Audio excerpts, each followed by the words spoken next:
Hello friends, Maddy rangoli शॉर्ट्समध्ये तुमचं स्वागत आहे. दिवस 19वा.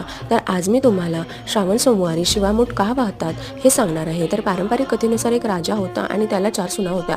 3 सुना त्याच्या आवडत्या होत्या आणि एक सून त्याची नावडती होती. त्या सुनेला तो फार त्रास देत असत. तिला जेवायला शिळउष्ट अन्न देत असे, गुरांची कामं सांगत असे. पण ती होती शिवभक्त. ती शिवांची नेहमी भक्ती करायची. एके दिवशी नागकन्येने तिला शिवामूठ व्रत करण्यासाठी सांगितले, जेणेकरून ती सासरच्यांची आवडती होईल. म्हणजे दर सोमवारी वेगवेगळ्या धान्यांची शिवामूठ वाहणे. ती शिवामूठ वाहत असताना शिवा महादेवा माझ्या सासरच्यांना सुखी ठेव अशी प्रार्थना करत असे.